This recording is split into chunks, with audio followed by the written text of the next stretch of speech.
All right. We are live. All right, we're live. Hey. I think at least. We don't know. We don't know yet.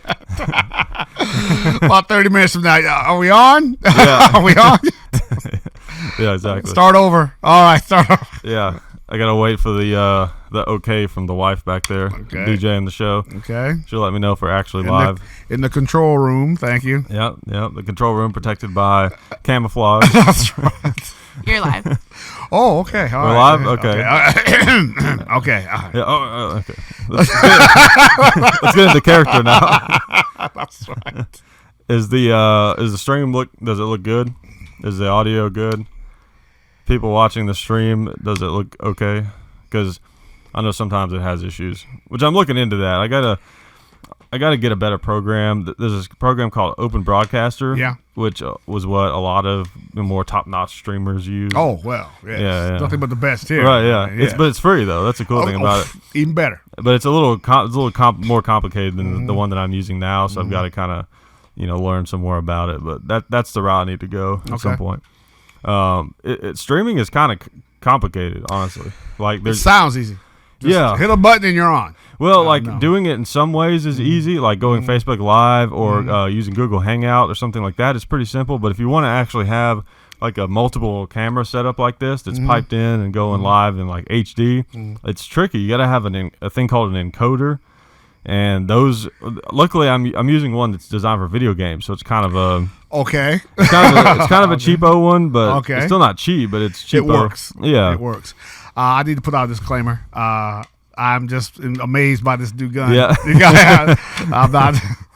I don't want anybody to get the wrong idea of me sitting here. Yeah, come on, man, it's breaking out. No, I'm playing with John. I'm playing with Big John's gun. I want that known, and he likes it. Thank you.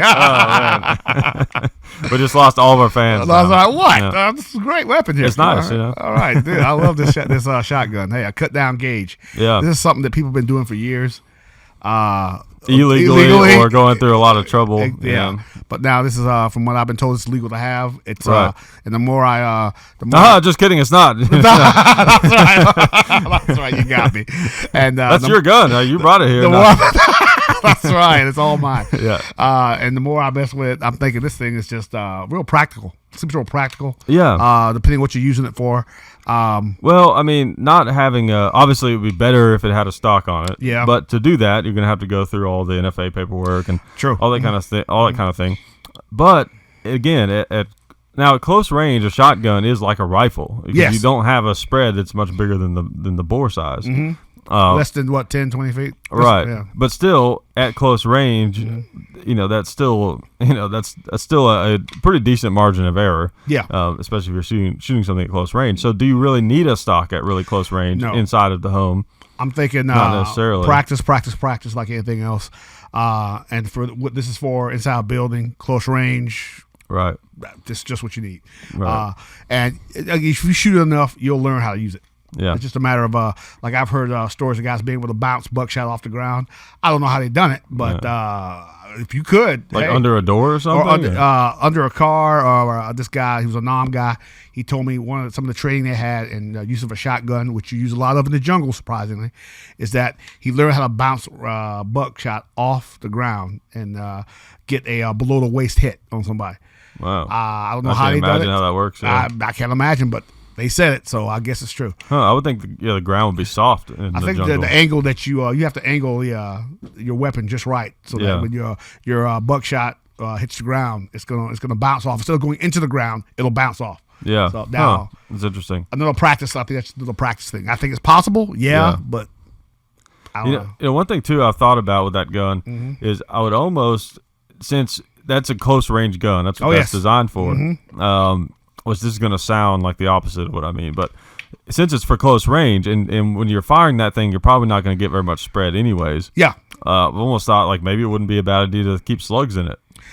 Ooh, slugs. I mean, talk about a wicked piece of artillery right there. God. Slugs are bad enough anyway in a regular full-size shotgun, but in this thing, a 12-gauge slug. But, if you're shooting a shotgun from the hip, though, it doesn't really bother you because there's nothing to impact. It's just like you're taking it all kind of with your upper body strength. Oh, and a slug hitting anything. Yeah. it's going to cause a problem. Of course, you got over penetration to think about, though. Yeah, and I think that's why that might make it impractical inside of a building or a person. Okay, that might make it impractical because over penetration. Yeah. So 12 gauge double alt probably the best way to go. Yeah, probably. Yeah. Birdshot.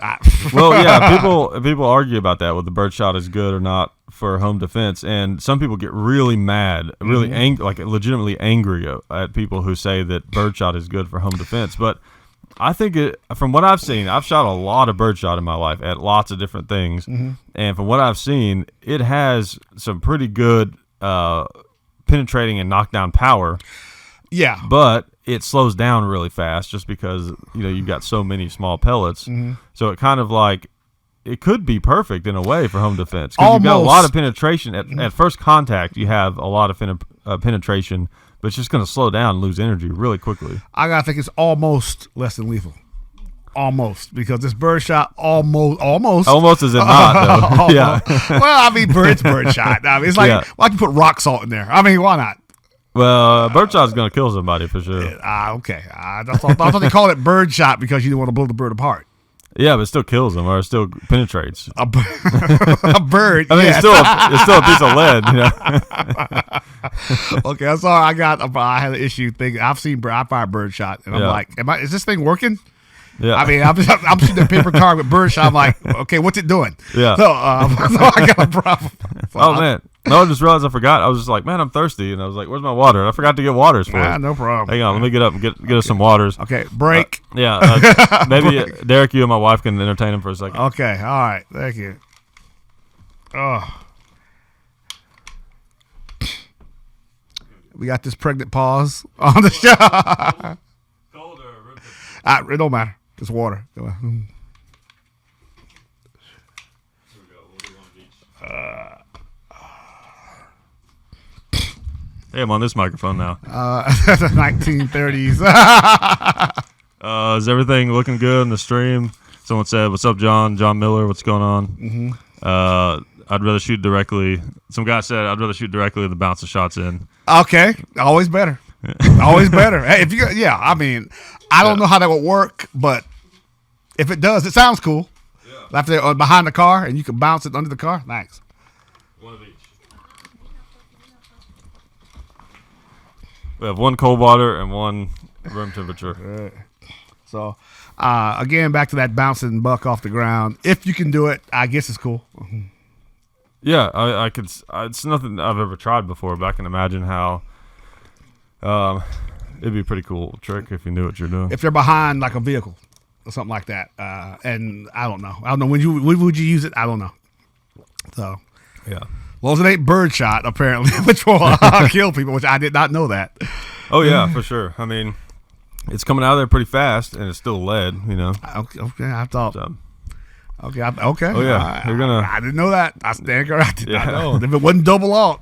Yeah. Now, at a certain range, it would slow down quite a bit. But I mean, I fired buckshot at like 80, 70, 80 yards before, and you can hear it whack the steel, pretty hard. So it's double alt or bird. You said birdshot. Yeah. No, double alt buck. Yeah, for sure. That too. But yeah. So I don't know. I think it'd be pretty effective. I would probably go double alt buck. I think for home defense. Oh yes, definitely. Yeah, definitely. You got those let's see, 2 3/4 shells. I think you got 7. Nine. That's right. 7 is triple alt. I'm thinking of. Yeah, 9's pretty good. And if you go 3-inch shell, you got 15. Oh my god. Yeah, so I ranked birdshot up there with rock salt. Sorry, a little different, I think. That's what Granny on the Beverly Hillbillies. I'm showing my age here.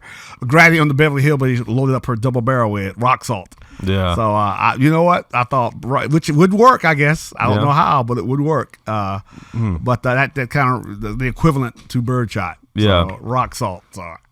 Huh. It'd be fun to try to shoot something with rock salt and then just see what happens. That's right. That's right. Next time at the range at the compound, that's something you guys should try. Yeah, definitely. Rock salt. Where do you get rock salt from? What? The rock salt store? What? Yeah, Amazon probably. I bet it's on there. Somebody's looking it up right now. I guarantee you. Yeah. Well, speaking of that, I want to go ahead and And thank the supporters of the show. Like, just want to remind everyone, appreciate SDI. Check them out, sdi.edu. And also Federal. Appreciate them. Don't forget, got to spend money on the show. So I appreciate you guys out there supporting the people who support us, if it makes sense. You guys know how this thing works. You guys get it. Yeah. You gotta pay the bills. That's something that is frustrating sometimes. Like recently, we did a video on, it was like an FAQ video, which is like a little video we'll do kind of to answer a question or something we've been getting. Because we had this issue that kind of popped up a few times that was worth mentioning to our viewers. These gun companies were taking our videos and embedding them in these like promotional ads that they were putting out. Oh, okay. To make it look, and it kind of had this image like we were on board with their gun and selling their gun, Oh, okay. And we weren't. We didn't even know anything about it. Who are you people? Yeah. Yeah, and so like we got these comments. It's like, oh, you claim to be unbiased, but you're like doing this promotion with whatever, some company. What's that gun? That I'm not gonna say the name. I almost messed up and said the name. Never mind. Oh, okay. It's the bargain basement of guns, and if you the High Point. Okay, I didn't want to say it. I didn't want to say it.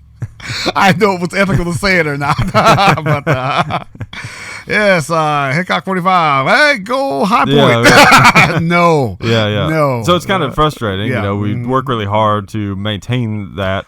Non-biased. The non-biased, way of doing things. And then some company, uses our hard work to try to sell their product and all that kind of stuff. Of course.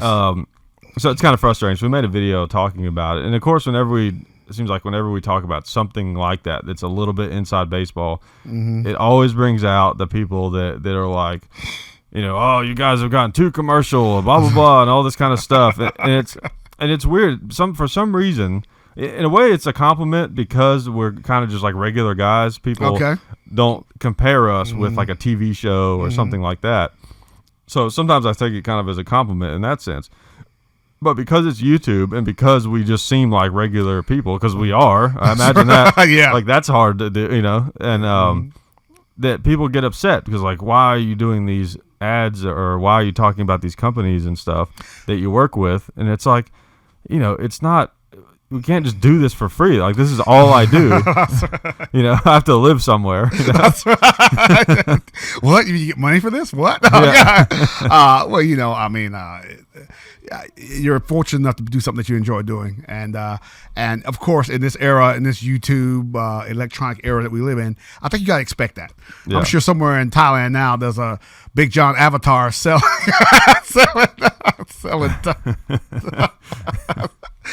Tide, the Tide M6 revolver. Yeah, like that. Did you ever see that Simpsons episode where there was some some face that was on some kind of product over in China or something, and it looked just like Homer, and he like went over there or something, and like he was like super famous, and they're like, oh man, it's the such and such guy. That's what's happening right now. I'm telling you, just a guy in Manila with just a cardboard cutout of your dad. Yes. Best gun available. Thank Hickok 45. Best gun available. I'm telling you. Oh man. So it's happening. Yeah. Especially in other countries, you can't control what they do.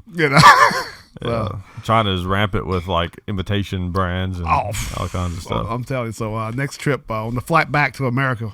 We'll check that out. We'll check that out. Make sure that's not going on. That's right. We'll stop in, what's a good place to stop? Bangkok, not Bangkok. What's the other place? Hong Kong. Yeah, we'll stop there on the way back to America. Make sure that there's no piracy going on. Yeah. We'll sue them. Yeah, which that reminds me, I was watching this cool thing. There's a show on Amazon right now it kind of reminds me. Do you ever watch those old shows, Tales of the Gun on History Channel? I used to watch the original show. Yes. It goes back, back in the day, back when the History Channel had like actual history on the channel. That's right, not what they got now. Instead of reality shows.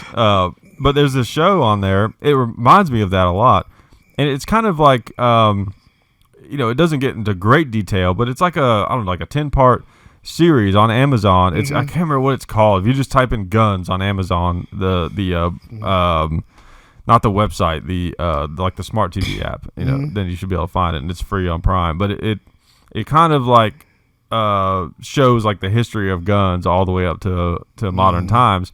And there was a part on John Browning that was kind of interesting where they were talking about how the reason that he started working with Winchester and sold a lot of his designs at one point to them was because he realized that he didn't have the time or resources to track down all these patents and stuff that he had. Yeah. Because he knew he was a great gun designer and he was designing some amazing stuff. Yeah. And he knew what would happen is every Tom, Dick, and Harry, country would be stealing his gun. Yeah. And it would just be impossible to try to track it all down. So he partnered with Winchester and was pretty much like, hey, I got these great gun designs that you're going to make a lot of money off of. You pay me this much per gun. He actually made royalties off of them.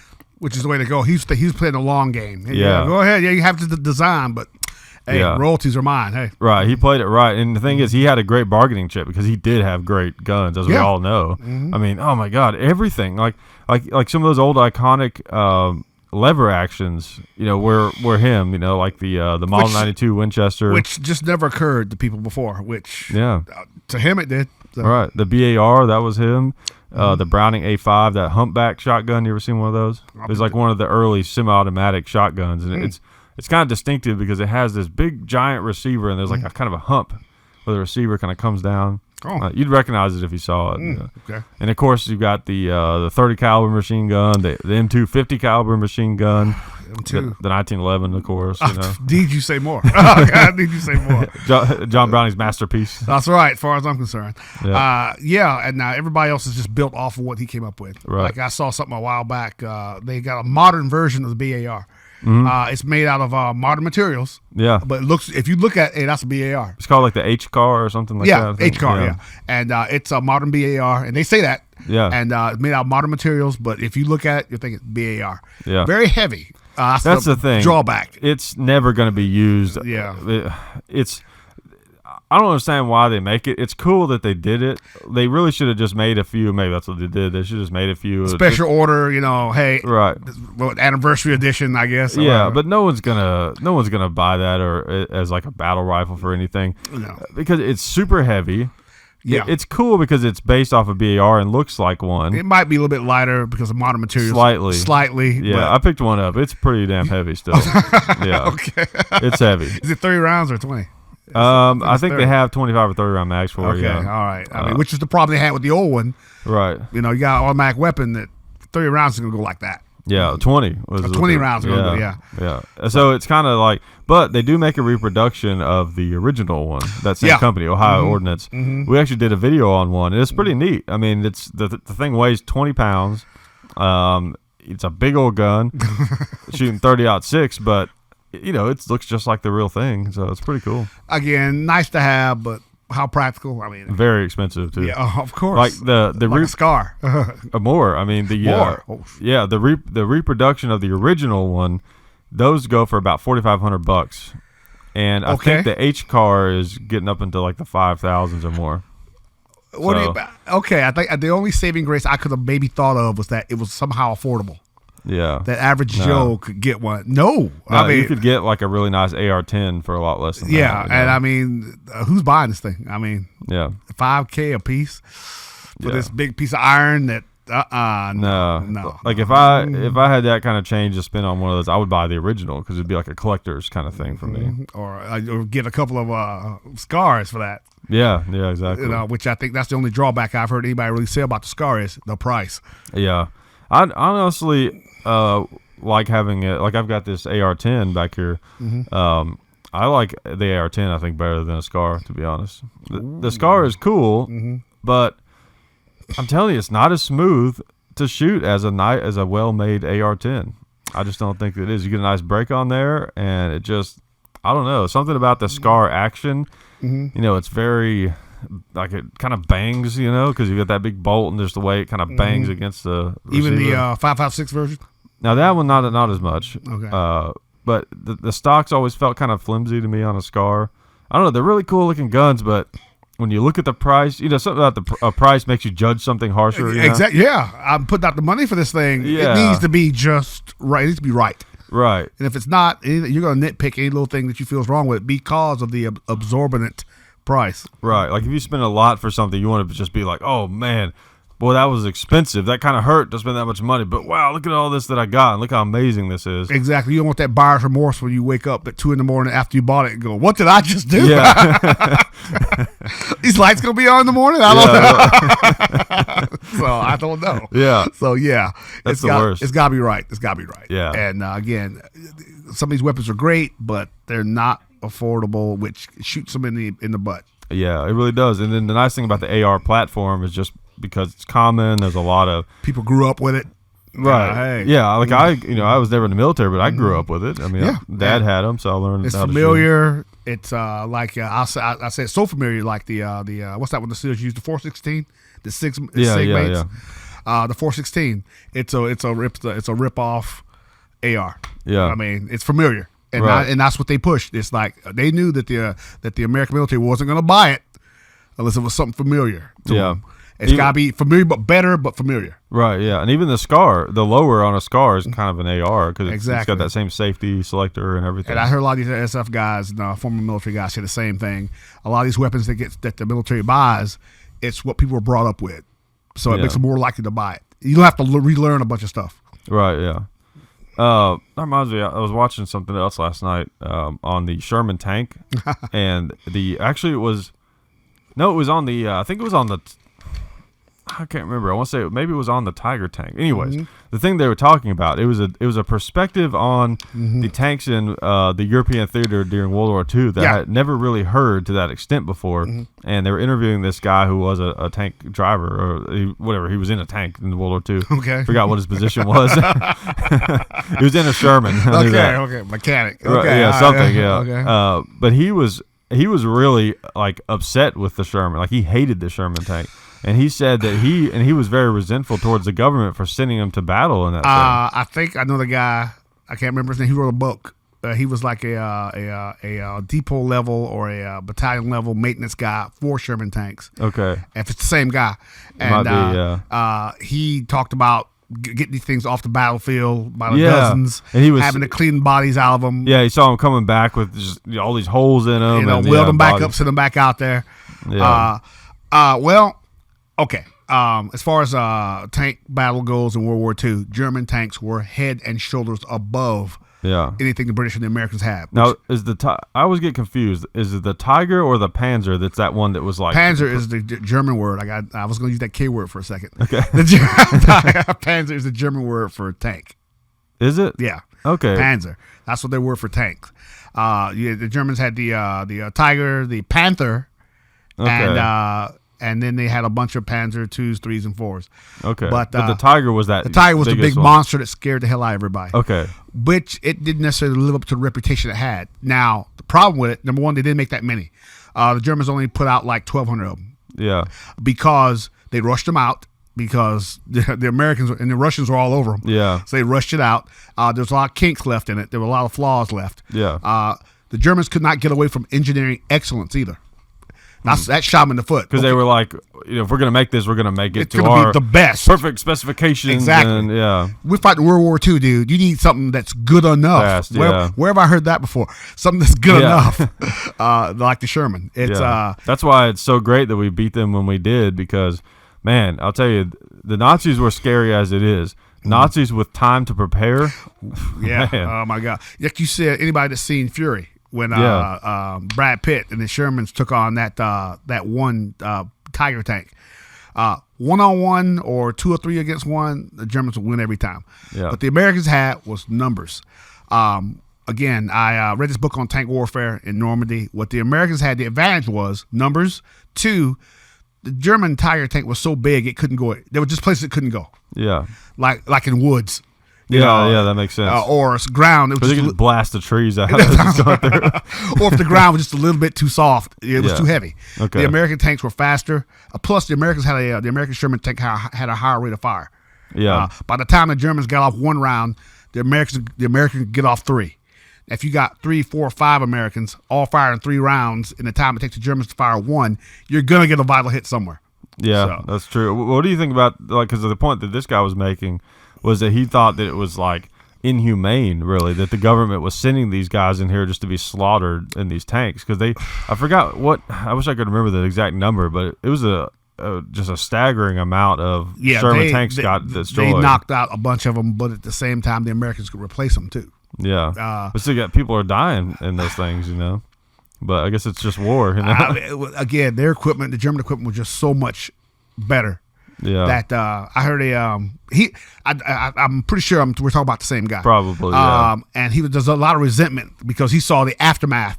Yeah. Of these Germans, of these American tanks going out there against an enemy if you're into the defensive, which the German tanks were, that means the Americans and British had to advance over open ground to get to them, which made them easier targets. Yeah. So you're going to lose more people that way. Yeah, that doesn't justify anything because if you're losing guys, there's no excuse for that. Yeah, you got to save as many people as you can. Right. But this guy, which I'm sure again we're talking about the same guy, there's a lot of resentment because he had to clean the bodies out of the dead tanks, and then repair them, and then see guys off the boat. Okay, get in that tank I just repaired and go back out there. Yeah. It was terrible. I'm sure. Yeah. But I can understand his resentment. Right. But we have to understand they did what they had to do at that time. Right, yeah. So, terrible. Did they ever try to, I never saw anything about that, did they ever try to make any heavier tanks? Yes. Like during World War II? The Americans and the British, they had something called the Sherman M476W. It was a longer barrel gun that had more of 76 millimeter higher velocity gun that was more effective against the Germans. Okay. And that when they came out with the 76 millimeter gun on the Sherman tank, now the Americans had a better chance of surviving. Plus, the Americans used their tactics better. Yeah. Which I talked to one guy. He was a tanker in World War II. He says if they got better equipment, you better have better tactics. Yeah, that's a good point. Yeah. And the Americans, the first thing they did, they said you didn't have to destroy it, penetrate the tank to survive the German tank. What you did was you shoot the periscope off, or you figure out a way to blind him with smoke. Okay. If he can't see you, he can't shoot you. Yeah. So the first thing once they found the Germans, the first thing they would do was shoot out phosphorus, and now the Germans can't see. Oh yeah, smart. And that way, when they either got to come out and fight me, or I'm going to go around and shoot them in the back. Which shooting them in the behind is all tanks are weak in the rear. Yeah. So that was like in Glory. Yeah. If you get behind them, they're all weak back there. Yeah. Or like nowadays, they got the javelin, which goes up and hits the tank from the top, which again is one of the weakest spots on it. So it was tactics. Yeah. And I think the one thing I think really saved them was that rate of fire. German turrets were hand cranked. Wow. The Americans were powered. Yeah. So again, you can get off more rounds, which your gun's better than mine. You can shoot further and with more knockdown power, but I can get off more rounds than you can. Yeah. So if I can get more rounds into you, I got a better chance of knocking you out before you kill me. Yeah. So, I don't know. It's interesting. Yeah. Just we've talked about this a million times on the show, but just the philosophy of the Germans and the way they built their weapons.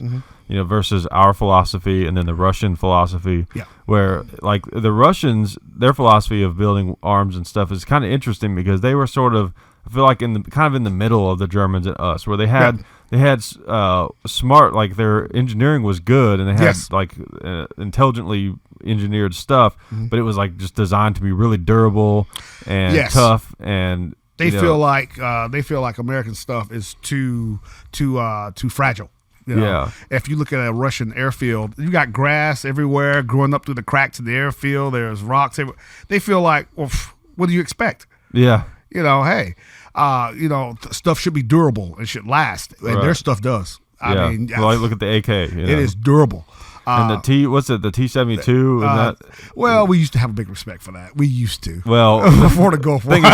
We are America, after all. Before the Gulf War, before Gulf War One. Yeah. I love saying that. Before Gulf War One in 1990, the Americans had a very healthy respect for the T-72. Yeah. But then once we got out there, man, the American tanks had so much better stuff, I guess. Was so much better. Technically, the tactics were better, could shoot further, move faster. The Abrams. The M1. And we realized, man, these guys, come on. Yeah.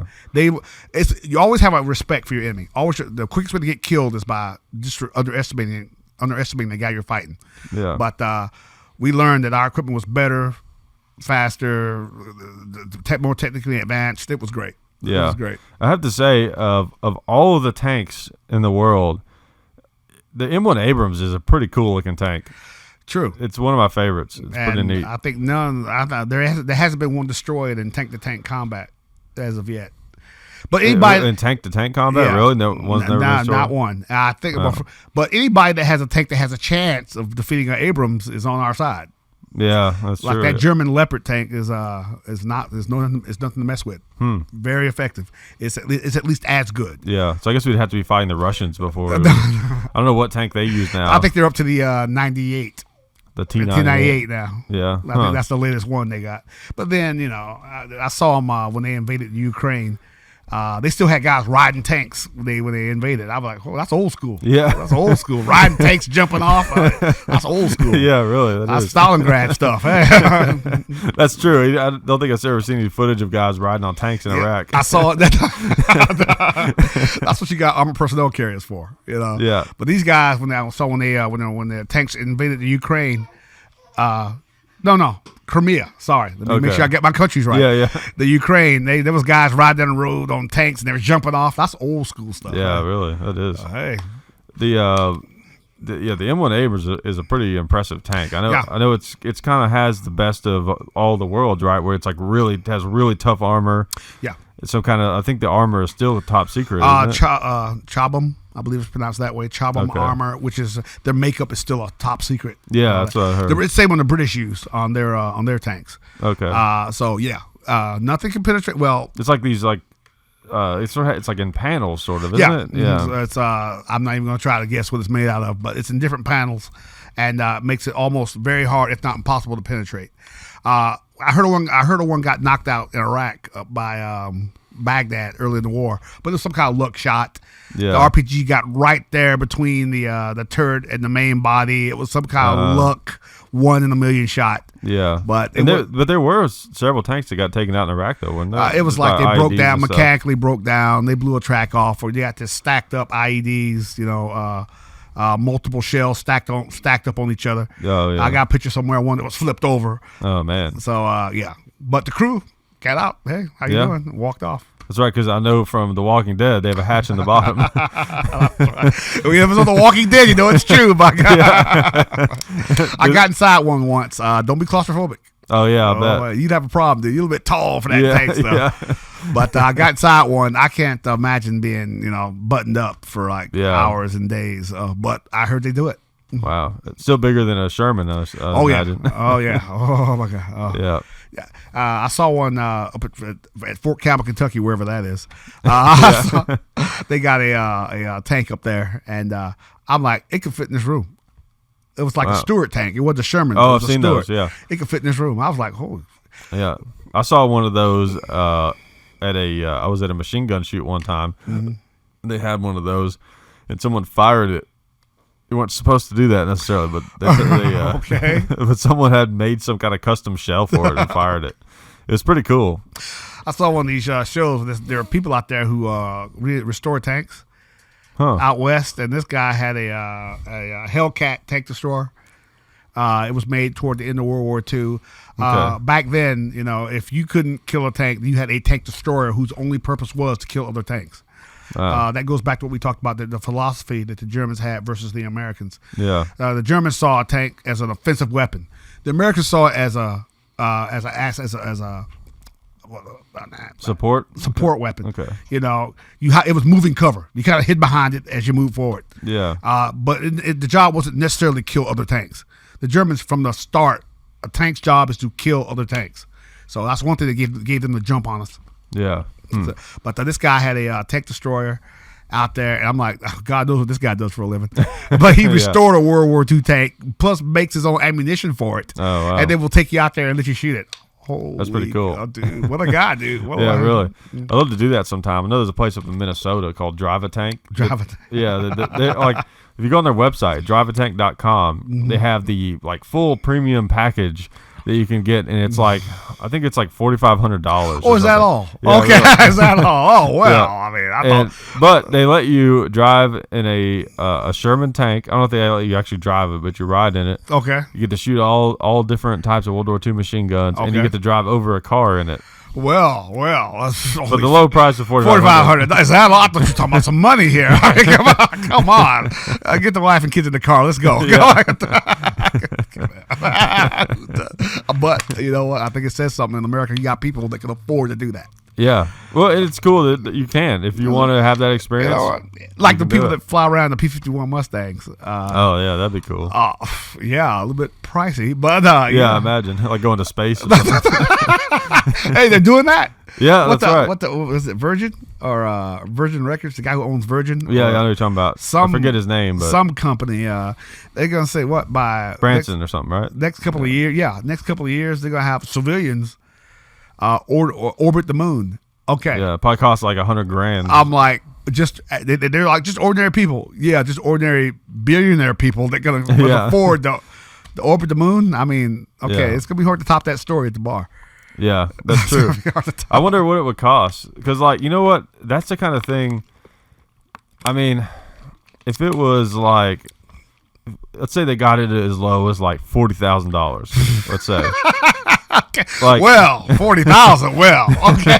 Now we're talking. like that's the kind of experience that so many people will be dying to have, myself included. That they would almost be like insurance or like not insurance, but like loan companies. Okay. You know.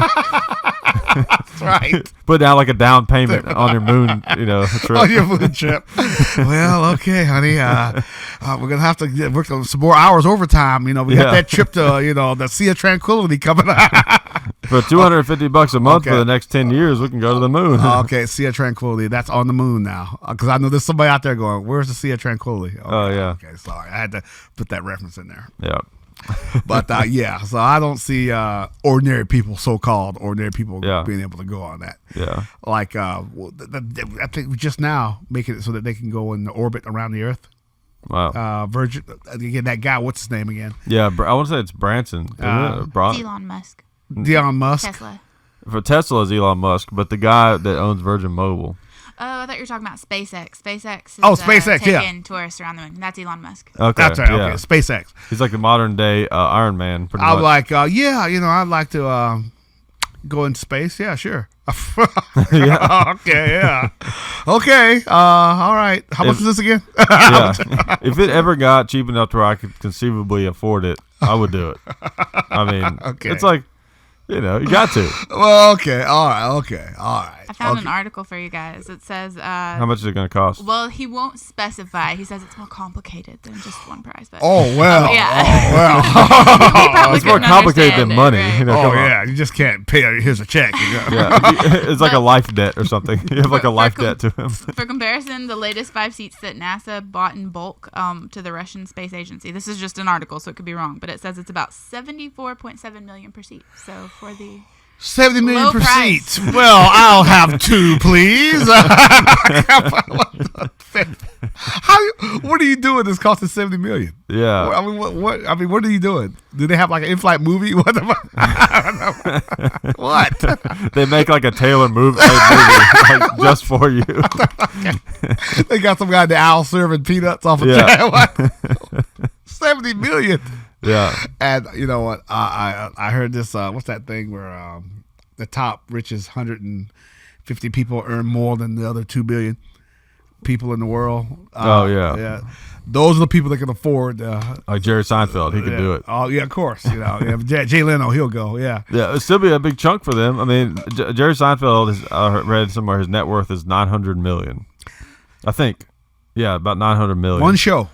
He hit it with that Seinfeld, that show. Is he's doing other stuff? I think that's probably where he got a lot of it. But touring, and selling out huge places, doing stand up, and Okay. he's probably written other shows and done different things. Yeah. Behind the scenes, yeah. Yeah, probably. But I mean, Seinfeld was like the biggest show ever, so I'm sure he made it.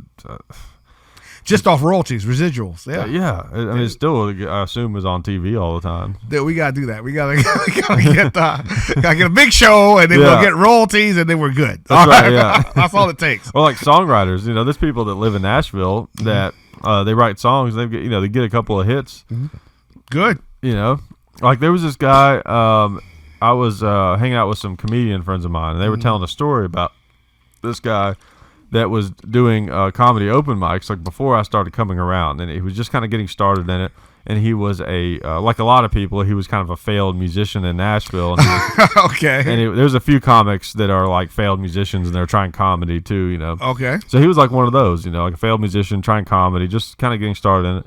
And he was also writing songs, and like apparently there's some way that like when you write a song, you submit it to something, and you never even know who gets the song, or I guess if it was big enough, you'd find out eventually. But you just put it there, and then like if someone buys the song, then you get like a check every month. So he had done that apparently, and he got a check for $30,000.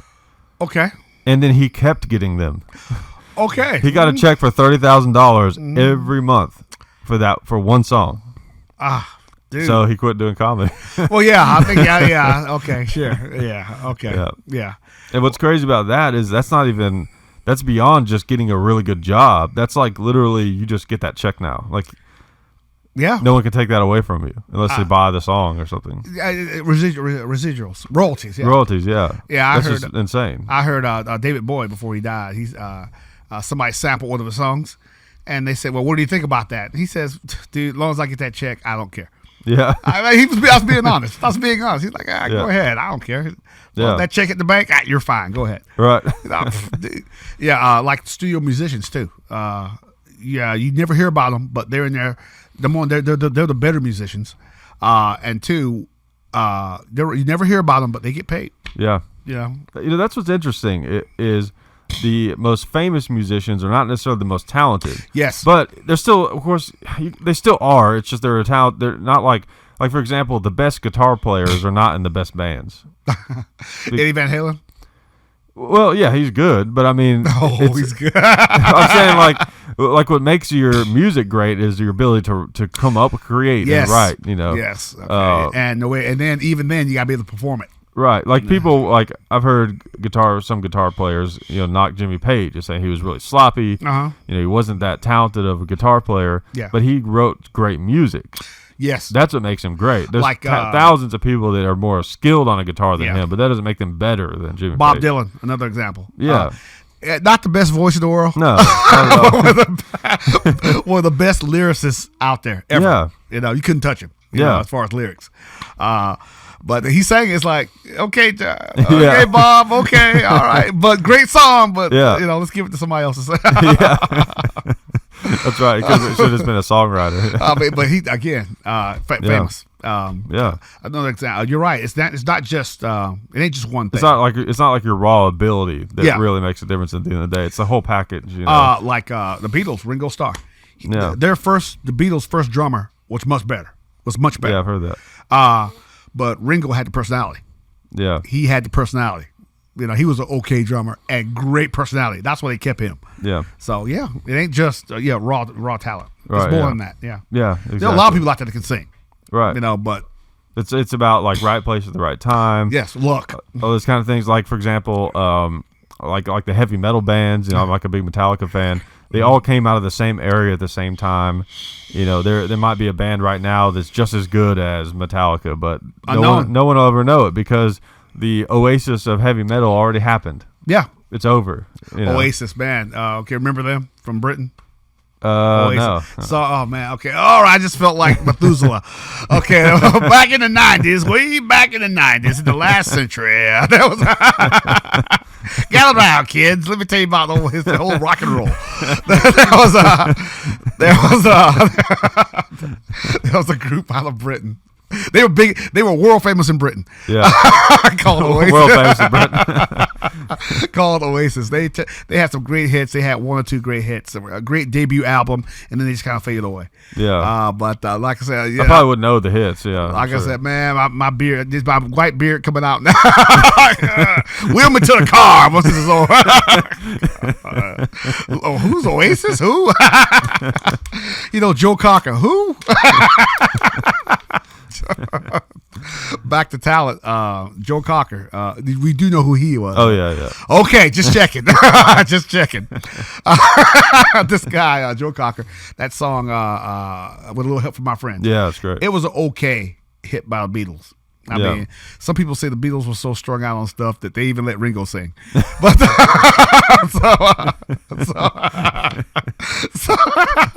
so true. He's probably the one that got him all the drugs, so he could like sneak in. They're like they're getting toked up. You know what? Ringo, get in here. Come on. Yeah. Why not? So it was an okay hit for them. And then Joe Cocker took it, made it his own. And he made a great remake of it. Yeah. His version was great. And his performance at Woodstock of it was part of what made it so iconic. Exactly. Yeah. And in the Beatles said they loved it. They loved his version of it. So again, it's not only talent, it's performance. It's right. Because right time, right place. Yeah. Yeah, and it was almost like a totally different song. Yeah, almost, exactly. Exactly. They say he made it his own. Yeah. Like Jimi Hendrix. Like, I mention him. Oh yeah. Jimmy. I think with all the money he got, he could afford it. He could afford a left-handed guitar, couldn't he? I mean, yeah, you think so? You would have thought, But Jimmy Tall Mall. I mean, he was. I think if I remember the story right, he auditioned for the Experience. And the drummer was actually the leader when they put the band together. Oh. And Jimmy came in there and he says, "Okay, all right, what's your name? Jay Hendrix. Oh, yeah, okay. Go ahead. Show me what you got, kid." And he played a couple of riffs, and they're like, "Get on that bus. Yeah. Get on that bus. What are you doing?" So, yeah. So, dude. I heard a story about him that he had like acne really bad. Yeah. And he had this bandana. Mm-hmm. And he would dip his bandana in LSD. Oh, I believe it. And he put it on, and like where those like sores were on his forehead, it would like soak in. Of course. It's the 60s. Why not? Yeah. Jimi Hendrix, former 101st Airborne Division paratrooper. Oh, that's right. That's why if you watch Jimi Hendrix play and like he moves his mouth around a lot when he's playing, it's because he's tasting the music. That's right. Or tripping on acid. I don't know. One of the two. I don't know. Something like that. I don't know. Yeah. But he's like, ooh, that one tasted good. He's 101st Airborne Division paratrooper, broke his leg on a jump, and he got invalided out of the Army. Medical discharge. And I guess it worked out for him, though. Hey, yeah. I guess it worked out. Hey. Yeah. Yeah, really. Well, sort of.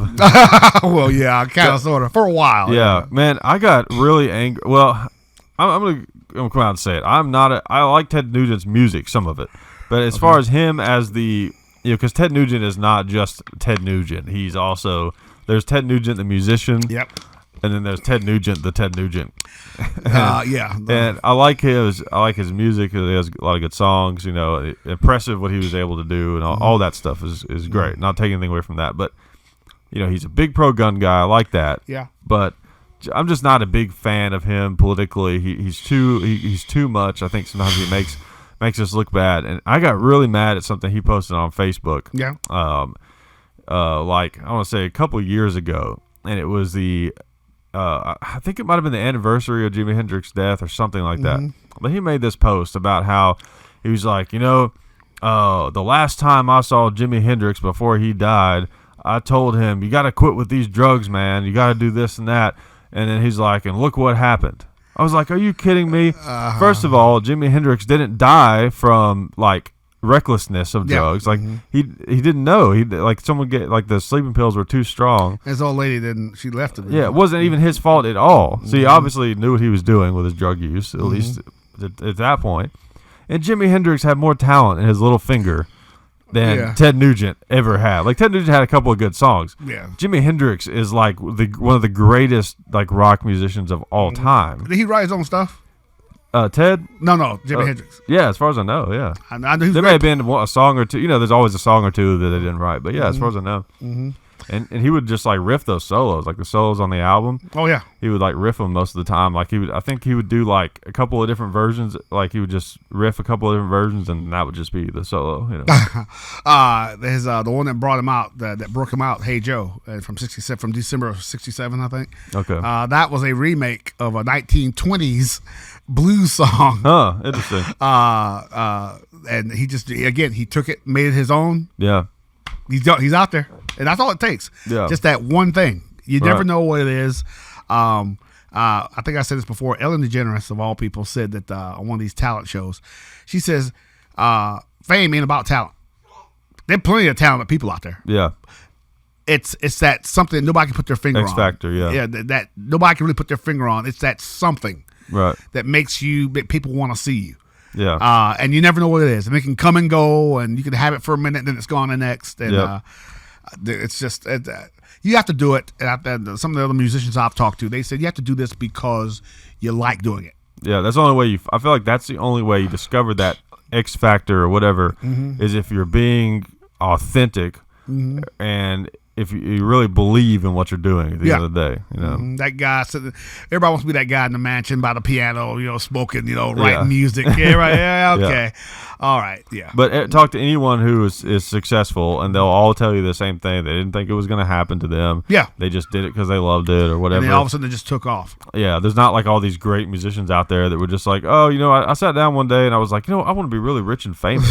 That's right. Let's pick up a guitar and learn some just, You go out to L.A., Hollywood Boulevard, you see a bunch of guys walking around with guitars on their back. It's like they're waiting for their chance to be famous. Yeah. Dude. Like the people that in Nashville that get off the bus. All right, here we go now. Let's go. I'm going to be famous. Okay, dude. Yeah. Get in line with the other 500 people that got off the bus today, dude. Yeah. You have to do it because you enjoy it, because you like it. And then maybe one day you get some notoriety. Body Rate. Okay, who's that? Body Rate. Yeah, give us my rocking chair. I need a shawl. We'll replace this couch with a rocking chair. Yeah, boy, let me tell you about all these old rock stars. Body Rate, thank you very much. She's an old blues singer, redheaded white lady from way back. She's been singing since 1970, and she's been out there for years. Very strong local following. She had a hit about 10 years ago, and she broke out. And she said, man, I've been out there for 30 years. Just doing what she was doing. Yeah. And then she had a couple of hits that just kicked her off, and then she kind of faded away and went back to what she's been doing.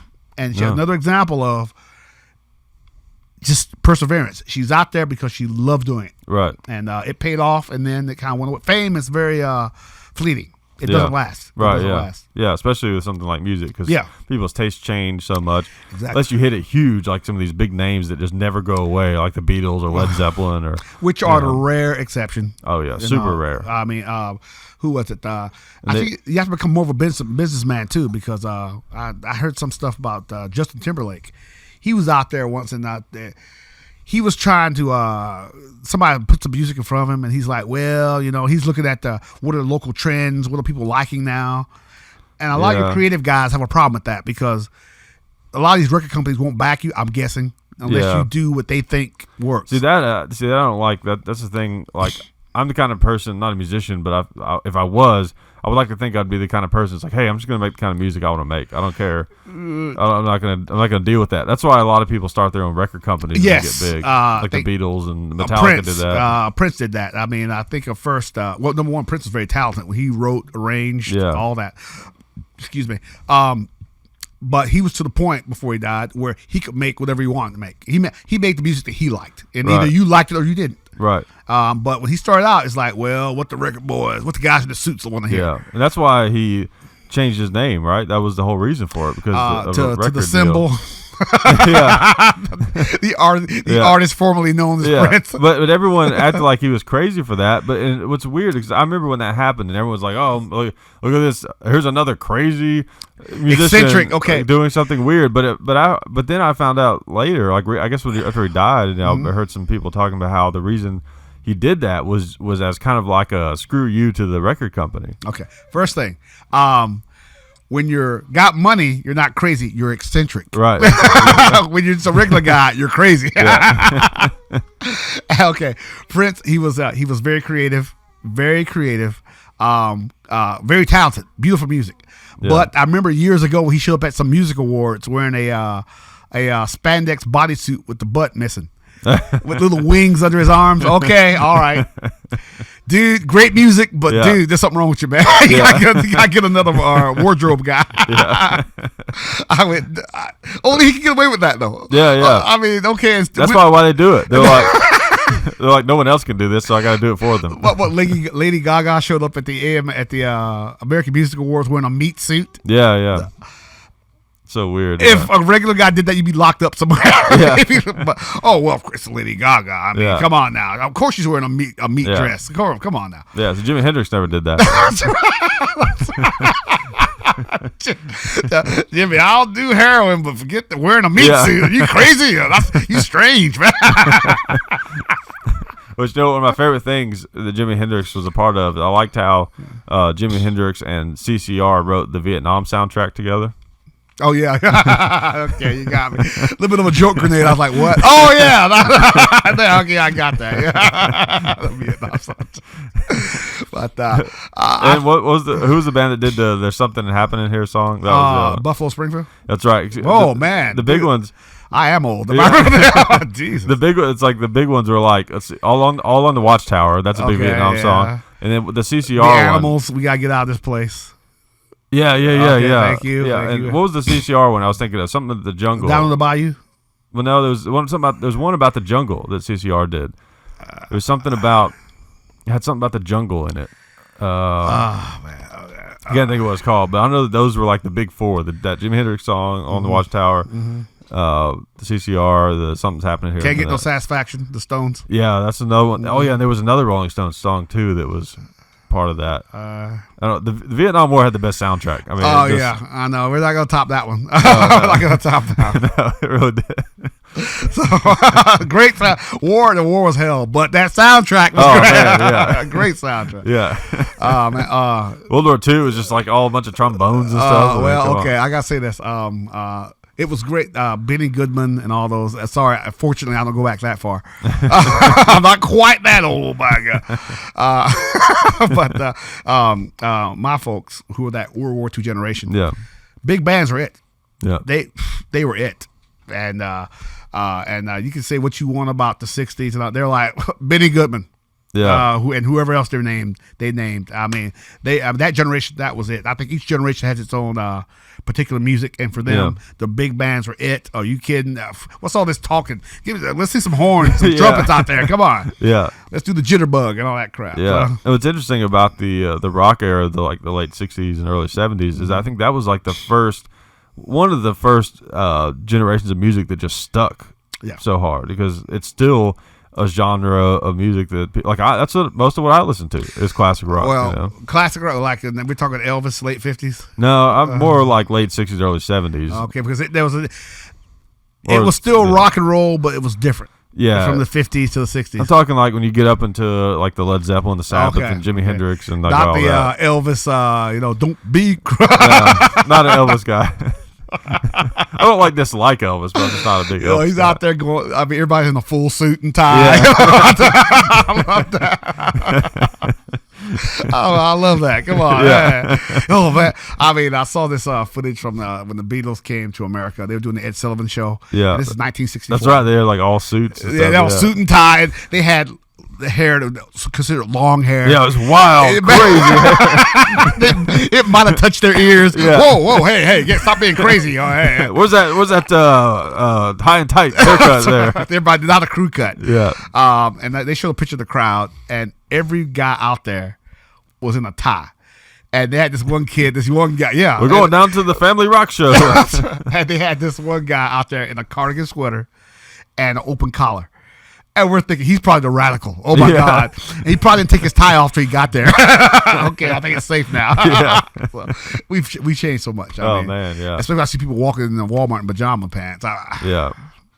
I got this joke I told that I heard Bill Maher tell. I can't tell it on the air, Okay. but show you how much people have changed. Yeah. And what's acceptable to go outside in. Oh yeah. Well, and the long hair thing changed so quick because the Beatles, like you said, they were considered having long hair when their hair was still really short by today's Yeah, standards. by today's standards. Yeah. And then like immediately after that, you have bands like Zeppelin and Sabbath where they've got like full long hair. You know. Kidding. My old man had a crew cut to the day we put him in the ground. I mean, he's probably still down there now with a crew cut. I mean, I can't remember him having anything else. I mean, World War II. It's like my grandpa had a flat top. You know? Yeah, and my old man. I mean, I never saw him anything else. That was just. Yes, there's a picture out there floating around somewhere with me in the afro. I know, yeah. You gotta find it, put it on the show. Well, okay, I'll find it. I'll bring it here. It's this picture of me, 1979. 1979. Let me tell you about the 70s there. A picture opening day of the baseball season in my hometown, and we're all getting the team pictures. And you see a lot of people got all the white guys had the big 70s hair. Down over their eyes, and all the black dudes had afros. And there's me, 14 years old, 102 pounds, 80 of it afro. It was another world. It was another world, dude. Oh man. Jeez, oh my God, that was 3 lifetimes ago. But anyway, times change, and I saw some old Soul Train footage. I'm like, where did all the polyester go? I mean, that's all people wore in the 70s. Yeah. Polyester and silk shirts. Yeah. I know, I've seen some of my dad's old clothes. That stuff, it feels strange. Yeah. That's right. I mean, back when I was a kid, back I remember just after Teletype came in. When I was a kid, you watch cartoons until about 3 o'clock, and then when Soul Train came on, it's time to go outside. Yeah. And I remember the Soul Train dance line, and everybody had an afro. Everybody. I mean, I never saw so much hair in my life. So of course I tried to be like everybody else, have an afro in my youth. And my conservative parents were like, "What's you hippie? What you doing with all that hair on your head? You hippie? Get that!" I said, "Hippie? Yeah, hippie. All that hair on your head." So get a haircut. What the hell wrong with you? I'm a rebellion. Funny. I'm like, I'm a rebel. Yeah, my afro. Yeah, take that, mom and dad. Get out of here. Oh, I can see that. Dad being a World War II veteran. Yeah, World War II. I mean, and all the attitudes they had. I guess I can mention marijuana. Okay, yeah. Well, you already said it. Anyway. I said it. Marijuana. The plant ravaging our land. My folks were old school and they drank, right? But you were the biggest hippie if you smoked. I never have, but if you smoked weed, you were the biggest hippie. Oh yeah. What, marijuana? What? That's disgusting. My God, the devil's weed. My God. Hey, give me some. Can I get 2 fingers of gin over here? Yeah, that marijuana. By God, that you're going to hell. Hey, can I get some tonic for this gin? By God, marijuana.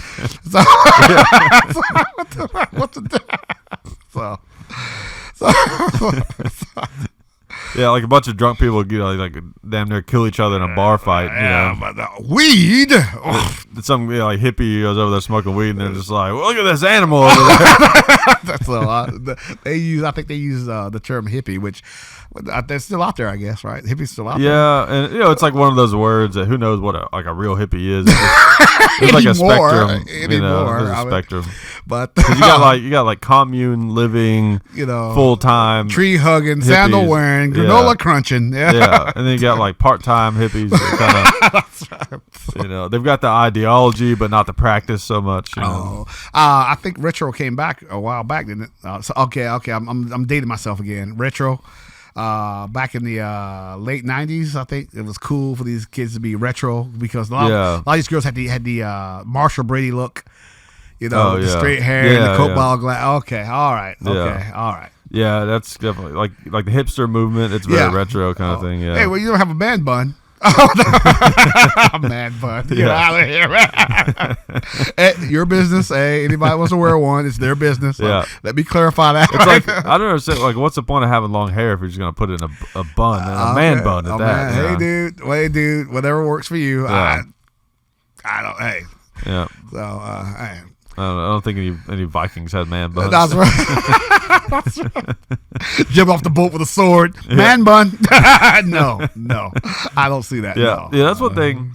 You think of these as some of these like warrior tribes, like the Vikings and stuff, or like the Scottish or whatever, having like this big, long, flowing hair and big swords. Mel Gibson, yeah. Yeah, it seems like having long hair would have been a disadvantage in those kind of battles. Hygiene, I don't know. Me being the shaved head guy, I think a bunch of hair would be, especially in those times, would be a hygiene issue, wouldn't it? Yeah. I don't know. I mean, come on here, get comb the fleas out of my hair. You know. Yeah, really. I mean, unless you had people to take care of it. I mean, yeah. I don't know. Maybe not as many people actually had long hair back then. I mean, the Romans did. The Romans cut their hair and they shaved. You know. Yeah. In fact, they saw anybody with a beard as being a barbarian. He's got a beard. What the hell? What's his problem? Yeah. Yeah, really. You know, hey. So when they ran up against the Germans, they were like, "Look at these tall, green-eyed, blonde-haired guys with beards. They're crazy. They're barbarians." Yeah. So I don't know. I mean, I guess hygiene is personal. I guess. Yeah. I know, like in the military, that's always in the Navy. They used to be allowed to have beards. I don't know if they still do it, but when they were at sea, they could have a beard. I don't know if they still do that now. Yeah. But back in the day, if you were at sea for 6, 8, 9 months, you could grow a beard. It was fine. Yeah, that's pretty cool. Yeah. Problem in the Army where you could not have a beard is because the gas mask won't seal. Oh yeah, that's right. It'll be a bad thing. Oh, we got gas and I got a beard, so my mask won't seal. Yeah. What about Special Forces guys? Because they all have big beards. The reason you see that in the Middle East is that in the Middle East, that's a sign of maturity and manhood. So to blend in, to be more accepted by these people that you're working with, you need to have a beard. Yeah. But what about the gas masks? They just kind of like. To be honest, to run into some poison gas out in the mountains of Afghanistan, not too likely. Yeah. Not too likely. And in fact, they see you with a clean shaven face. Look at this kid. Yeah. Clean shaven. Can you even grow a beard? Yeah. So I can't. If I do, it's all patchy and gray, and I should be under a bridge somewhere. But not good. I would love to have the big flowing. No. No. No. Yeah, I know. People like whenever my beard is big, I'll like get all these like comments on it. You know, like wow, that's an impressive beard. I did literally nothing for that. That's right. Like I just waited. That's it. Let it grow. Let it grow. Now I got the thing I was raised with. My parents were, you gonna have all that hair. You better take care of it. Now you better comb that hair, boy. Yeah. Okay. All right. Got the pick and the afro sheen. Man, I'm dating myself. They even make that anymore. Yeah, you would know. You would know. You would know. The other day I was picking some up. You know, I got some afro sheen. That's my federal ammo. I got some afro sheen. You got to have the pick with the fist.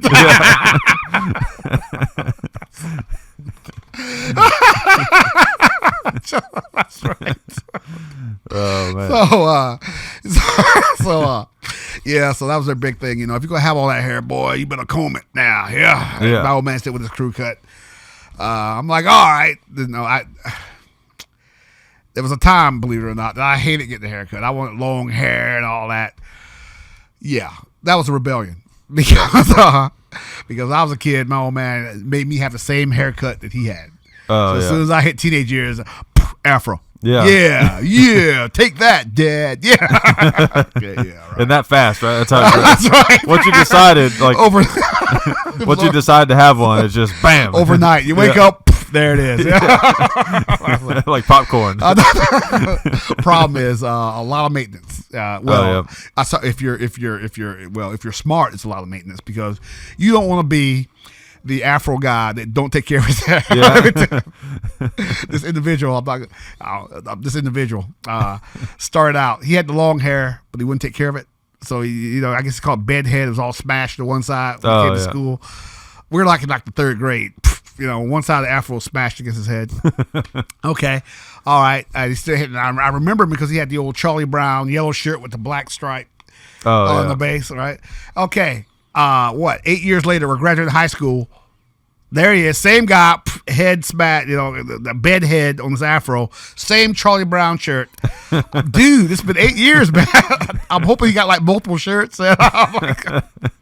But you got to take care of that stuff. You got to take care of it. I mean, I'm a big, if you want all that hair on your head, take care of it. Yeah. Take care of it, because I got this. Okay, I'm not gonna tell that story. It's too disgusting. I'm not gonna tell you. Okay. Oh my God. That was what I like either having short hair or really long hair, just because I don't know. It seems like it's easier to take care of. Like I don't like having hair I have to like do something specific with. Yeah, shave it off. Yeah, hey, dude, shave it off. Shave it off. Don't worry about it. Yeah, or if it's long, it's just like it's just kind of there. It does what it does. Back to we talked about going out in public. You can't have all the hair and get up and go. You know what? Forget it. Let's go. Come on. Yeah. No. Yeah. No. But I heard a lot of women say they can't stand guys with better hair than they got. Yeah. Like, I can see that. You're the guy with the, the feathered hair. Man, am I old? That's fair or false stuff. With the long hair or the dude with the ponytail. Oh yes, that guy. Oh yeah. Hey, now George Carlin had a ponytail. Well, okay. And George Carlin he was bald too. That's true. Yeah, he pulled that off pretty well. You're right. Not everybody can do that though. You gotta be able to pull it off. You gotta be able to pull it off. Or the one thing I think works is the guy with the shaved head and the beard, the full beard. That works. Oh yeah. That works. Except you look like a Nazi. That's the only problem. No. Like a Nazi without a beard. If you just got the shaved head, nothing on your face. Yeah. Okay. That's yeah. That's SS standard right there. Well, that's what's weird is like the neo-Nazi versus the actual Nazi. They look nothing alike. Yeah. And it's like it's weird. So it's like a neo-Nazi is like bald head, big beard, but no Nazis ever looked that way. No. I don't get also, the Nazis were in shape too. Don't be yeah. Don't be a Nazi if you're obese. Come on, dude. Come on. Keep the standard. Come on. Yeah. And one thing I've never understood, what's the deal with like the Nazi culture in motorcycle culture? I don't know. What's the deal with that? It doesn't make any sense. Like that was like a thing even back in like the 60s. So you had guys that were probably like World War II veterans. Yeah, which started the motorcycle clubs. Yeah, and they're riding around on motorcycles with an SS, painted on the side of it. What is that about? Nah, not a club guy. That's so weird. I was until I wrecked out. I was gonna be a motorcycle club guy. Then I wrecked out. Hey, little tip on your bike: don't just pop that clutch. You got the throttle crank. Yeah, really. You got the throttle crank back. Just don't let go of that clutch. Yeah, that's for sure. That's a bad thing. Yeah. Yeah, definitely. When I got my motorcycle, I loved riding it for several years that I had it and everything. But when I first got it, I thought I was going to be like gung ho, going to hang out with bikers, and all that kind of stuff. But I don't know. I didn't enjoy hanging out with bikers necessarily. It's you gotta be hardcore. I see some hardcore guys out there. I mean, like 15 degrees, they're riding. Yeah, 2 wheels. I did that for a little while, but then once I proved that I could do it, I was like, I don't want to keep doing it. It's like I don't want to keep proving it over and over. It's good. Suffering. Spring and summer is cool, but once it gets cold, you need to go in. Let's get a car. Plus, my big fear and my big problem is people in cars knocking bikers over. That's yeah, and Dad made a great point one time because he had one for a while too, and I sold mine not too long ago actually, but. He made a great point. He said, riding a motorcycle is fun, but if it's not your favorite thing, do you want to risk getting hurt doing something that's not necessarily your favorite thing? Then you can't do the things that actually are your favorite thing. Exactly. And it's always the dude on the cell phone not looking at what he's doing that knocks the guy. Yeah. One guy on one bike. If you're riding a bike, especially in heavy traffic, you gotta expect that guy to pull in front of you. Yeah. You gotta expect him to pull in front of you. Expect him to try to hit you. Right. So because they're not paying attention. Yeah, I feel a lot safer. Like in my truck, it's a pretty good size, full size truck, and I feel like it's pretty safe. I saw this thing yesterday. In fact, it said that electronics, cell phones, cut people's attention span. It says before 1994, 97, when the cell phone first really kicked off, the average attention span was 12 seconds. Huh. Yeah, they would give you something, and in the time it would take you 12 seconds to just lose interest in it, right? Yeah. Now because of cell phones and internet, that's been cut to 8. Wow. I mean, okay. I definitely can believe it. I've noticed that my attention span has gone down just from having a smartphone. Because like there's times where I'll be driving and I'm even like listening to music or something, and I'm just like, I just gotta just sit here until I get somewhere. Like I feel like I should be doing something. I should be looking at something, looking up something. Answering an email. It's weird because we're so used to having access to all this like capability. Like you want to go into the bathroom, and go on, answer emails, respond to text messages, look up things, research things, look at things I might want to buy. Whatever. Yeah. And the baby's crying. Okay. And anytime I'm in a situation where I can't, I realize I missed that. I'm like, oh. I just have to just endure this. Well, okay. The problem with the electronics that we got now is that too many people lose their ability to actually talk to other people. Yeah. They have a problem being able to relate to other people because you're always texting or emailing. You're not really talking to them. Right. And the side effect is some people, too many, have a problem actually relating, being able to talk and empathize with other people around them. Yeah, I like telling somebody about there's this new condition now. In fact, they have recovery programs for it. I think it's called chronophobia. Chronophobia. It's people. That sounds like a fear of time. That's right. Close. It's people who have anxiety attacks when they don't have their cell phone. I got my phone. Oh my God! Oh Lord! See, I'm not that bad, but I'm self-aware of it, because. And I'm trying to do better, and like I'll be watching like a movie sometimes, and there'll be like a point in the movie where it's kind of slow, and I pull up my phone and start looking up stuff, and then I'm like, what am I doing? I can't even watch this movie, And I'll usually put it down because I realize what I'm doing. I had to move the Facebook app off my phone to where it was harder to get to. That's well, at least you're aware of it. The next step is I'll just delete it. Okay. Back in the old days, the 20th century, by God, I remember back then. I think the last dinosaur just died. Back when all you could do with a phone was talk on it.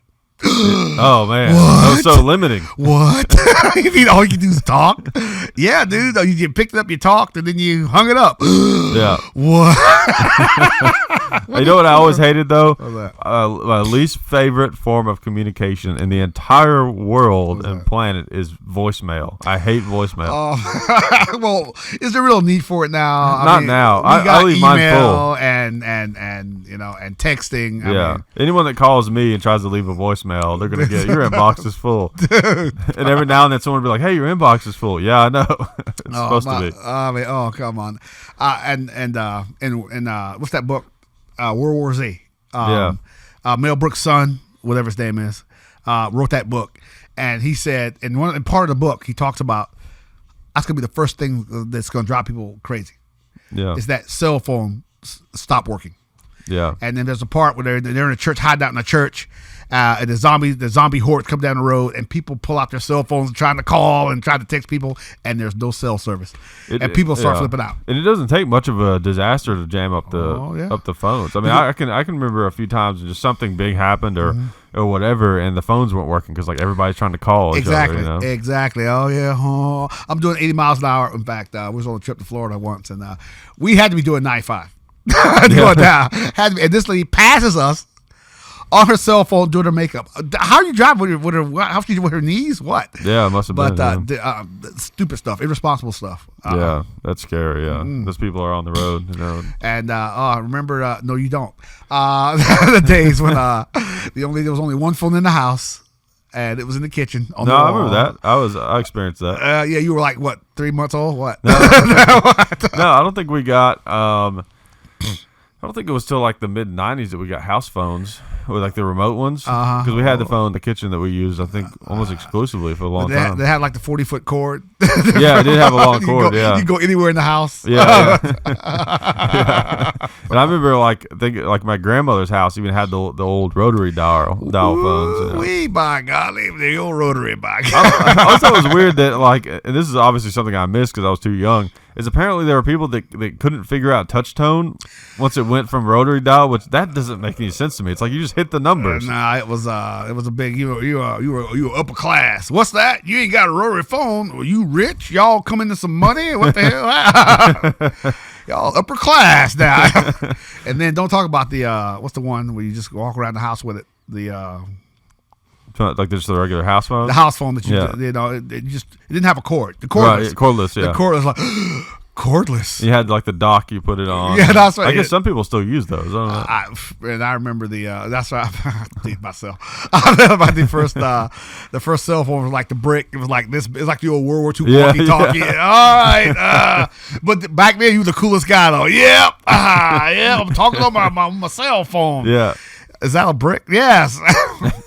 Or car phones. My grandmother had a car phone, which it was like in this little bag in the floorboards, and it was like an actual phone. Oh, you with a cord. So you're like in a car with a phone. Yeah. That's right. But you were the coolest guy. Yeah. Nobody else had him? There was a guy. I'm not going to say his name. We both know him actually. Okay. That we used to work security with. That I did another job with him later after that fact. He had found something where like it was like an old school like phone. I've seen them that you can plug into it into a smartphone. And he was walking around this club like using that. And I was like, "Are you kidding me?" Of course. So, but I remember before the smartphones, the deal was phones had to be small. Yeah. Remember the movie Zoolander with he's got the phone he has to open with 2 fingers. And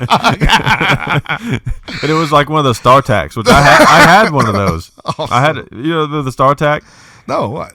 It was like the cell phone of the late 90s. It was, of course, it was black, and it was like this plastic phone, had the green backlit screen. Basically, you could call people, and there was like a menu for like numbers you could store in it. Of course. Mm-hmm. And it was a flip phone, had a little antenna you pull up,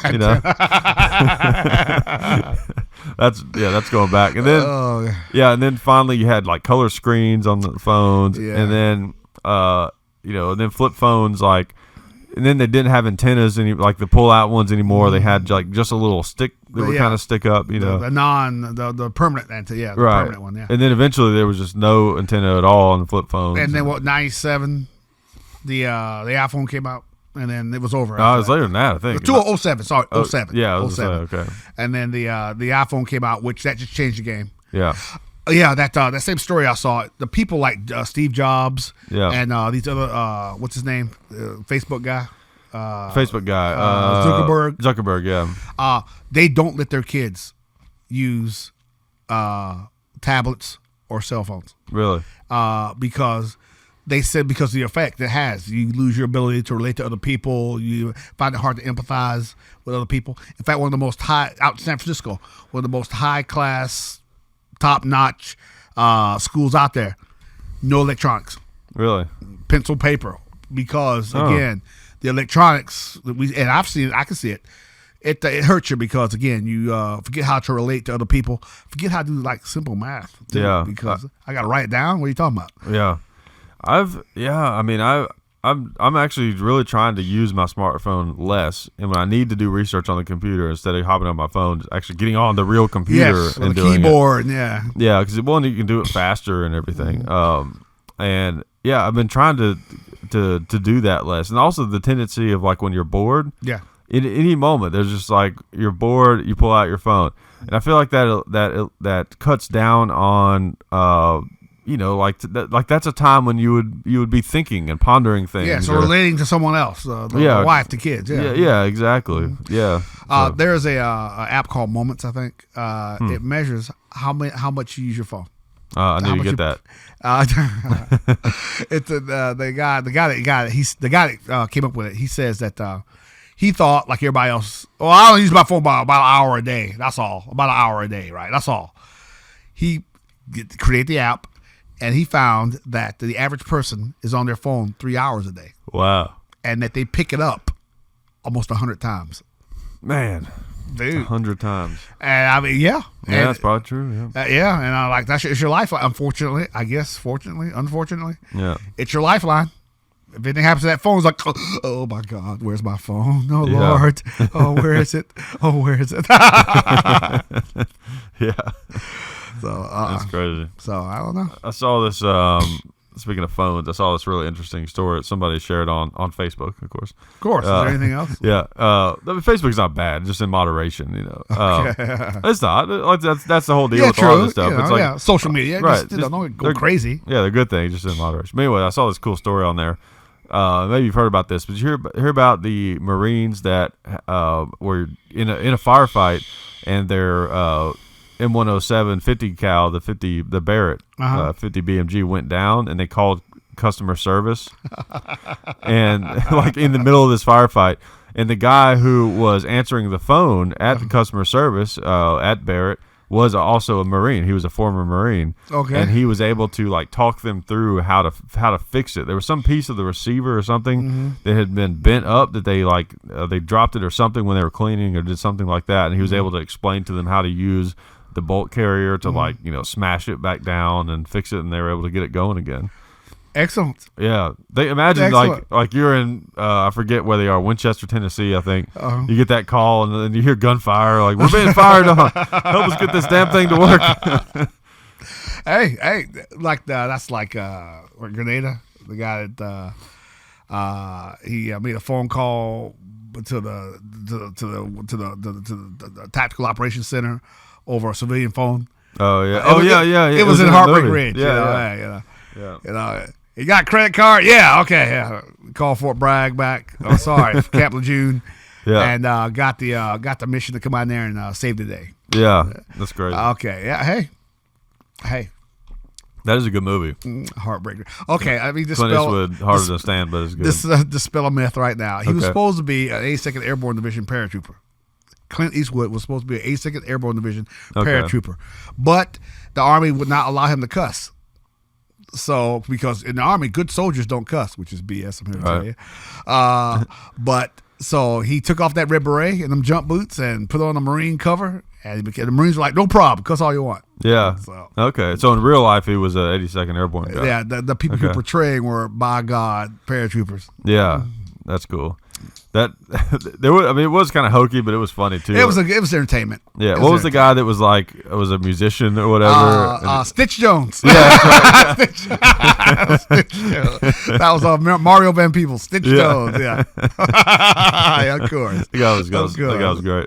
And of course, hey, I love Good Highway. Good Highway. That's right. You men do not impress me. And he like kept messing with him on the shirts. Yeah, exactly. Stereotype. It was entertainment. Yeah. This guy was the stereotypical old sergeant. About to retire. 28 years in the Army, mandatory retirement. One more time. Been married 4 times. Yeah. Of course. Hey, of course. Hey, dude. Yeah. Medal of Honor winner, of course. Yeah. So, it's a good movie. Great movie. The AK-47, the preferred weapon of your enemy. Yeah. Okay. All right. Just firing it. And then it gets away with it. Oh, yeah. Dude, if you did that, they'd nail you to a cross. It'd be over. Instead of show up, it's like, need to check out one of the AK-47s. Where did you get that? What do you do? Fire it. That thing's got. Again, it'd be over. That's great entertainment. Real life. Okay. See that stick? Put his head on it. Yeah, really. Oh my God. It was like Clint Eastwood wants one of the AK-47s. Okay. Here you go. Yeah. Yeah. Oh. He kind of, that character reminded me a lot of. I always forget his name. But in the movie We Were Soldiers, the crusty old World War II veteran guy. Yeah, the sergeant major. Except he was the real thing. That guy, he was in every combat jump for the 82nd in World War II, and he had a combat jump in Korea. Yeah, that guy was hard. Guy was hard. Oh, that's and I think he's still alive. I think he's still alive. Oh, that's right. I think we talked about this in the last show. He's still alive. That's crazy. Colonel Moore is just passed. Yeah. The sergeant major's still alive. That's right. That's probably why we're talking about it. And I love what he said in that movie. He says, "I don't believe in them." Them M16s look too much like toys to me. Yeah. If I need one, he carried a 1911. Thank you very much. Yeah. Yes. If I need a rifle, there'd be plenty of them laying on the ground. Yeah. It's pretty grim, but yeah. Way to go, Sergeant Major. Hasn't been a good Vietnam movie in a while. I think they wore them out in the 80s. Yeah. I saw Platoon again the other night. Great movie. Oh yeah, great movie. It's probably, you think it's the best Vietnam movie? Opinion. That's opinion. Yeah. Me personally. It's kind of the tombstone of Vietnam that's movies right. in a lot of ways. It's the one that kicked it off. Yeah. But another good one was Hamburger Hill. Yeah. That's a great one. Great one. Apocalypse Now is great too, but it's kind of its own stylized. Thing. It's its own thing. It's to me, Apocalypse Now, like Platoon is the tombstone of Yeah. of Vietnam movies. And Apocalypse Now is the Once Upon a Time in the West Yes. of Vietnam movies. They're trying to come out. So there was one about the National Guard guy in Iraq. I don't remember the name of it, but it just recently came out. So Okay. they're working on that one. Yeah. The Great Iraq War movie. Right, yeah. If there is going to be one, I guess. I don't know. Yeah, they haven't called you yet. Yeah, I wait for Hollywood to call. Yeah. That's right. Well, still waiting on Black Hawk Down 2. Yeah, yes, the other story. Yeah. That would be fun. Yeah. Yep. Man, it's been 20. Oh man, I'm over the hill, dude. Where about wheelchair? Gee, it's been 20 years, dude. Oh. Yeah, boy. I remember back in the old days. I'm rambling already. Okay. Yeah. Back in the old days, that was a war in Somalia. That was a war. Okay. Yeah. Okay. Yeah. Whatever, Grandpa. Shut up. That reminds me. I thought about. I was drew a blank on his name. There's a guy. What's the guy that he was one of the Delta Force guys that they dropped to protect Durant. Yeah. He does like a lot of training and stuff. No. If that was Shugart and Gordon, both of those guys were killed. Oh, okay. Who am I thinking of? There was a guy that was Delta that was there. That's part of that does a lot of training now, and he like has a training school and stuff. Ooh, there are a lot of them out there. A lot of them out there. Yeah. I used to know what his name was. Now I forgot. Anyways, I guess we could take a few. Are there any good questions back there? We could do some questions since we are live. You got one guy at the beginning of the show wanted to know what period in history you guys would choose to live in. Okay, we might have different answers. Yeah, we're gonna have slightly different answers on that one. Okay. For me, anytime before 1865 wasn't that cool. Okay, so I think, and from now on is better. Right? I think. I don't know. Let's see. I don't know. That's a tough one, dude. Now, maybe. Now, maybe 1978 forward. No. Let me think. I don't know. 60s might have been good, depending where you live. The 60s might have been good. Especially I could take this back there. Well, that's right, they did have this back there. It was just unofficial back right, then. Yeah. You might get in a little trouble. Yeah, I've been in a little trouble back then. But 60s would be cool. Vietnam, Civil Rights Movement, Martin Luther King, John F. Kennedy, the space thing. Yeah. A very, very active time. Compared since I was raised in the 70s, which was kind of dull. But yeah. Hey. Yeah, I don't know. For me, like, I definitely like the idea of modern health advances. Yes, penicillin does come in handy.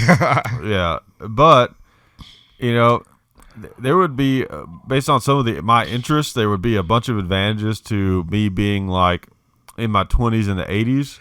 Yeah. Because one, I'm a big heavy metal fan, and that's when all that was going on. Mm-hmm. So that's when all those bands were in their heyday. Mm-hmm. And also, I love machine guns. And I could have just stocked up on them. That's right. Because they weren't as expensive then. If you bought a machine gun in the 80s, it was like just a couple, $3,000-$4,000 depending on what you bought. There you go. Have a nice day. Yeah. Yeah, like when Dad got his, like it was like pre-86, I think. But even after the 86, when that ban happened, there was still a bunch of them around. Mm-hmm. And you could buy Uzis and all that stuff, all day for reasonable prices. So that probably that time period, if not that, like sometime in the future, maybe. With the future. Okay, but further question: could I go and come back? That'd be a good. Do I have to stay there, or can I go and come back? If I can go and come back, okay, I'll chance it. Go back. I'll show up at the Gettysburg with an AK. All right, boys, here they come. By God, little round top, bring them on. By God. Let's go and get this over with quicker. Come on now. Hey, what's that you got? Don't worry about it, boy. Yeah, what you need is a minigun. Oh, yeah. Oh, okay. Gettysburg be over the first day. Yeah, right. What's that? You gonna walk out across the hour? You gonna walk out across the open field? No problem. Y'all, come on now, Pickett. Oh man, any other good ones? Someone wanted to know what your opinion is about Russian weapons and tanks from World War II to modern days. I know you guys were kind of talking about that. Oh yeah, we were talking about that earlier. Compared to like now, how they changed and stuff. I think the Russians have learned, like that AK-102. Mm-hmm. It's an updated AK-47.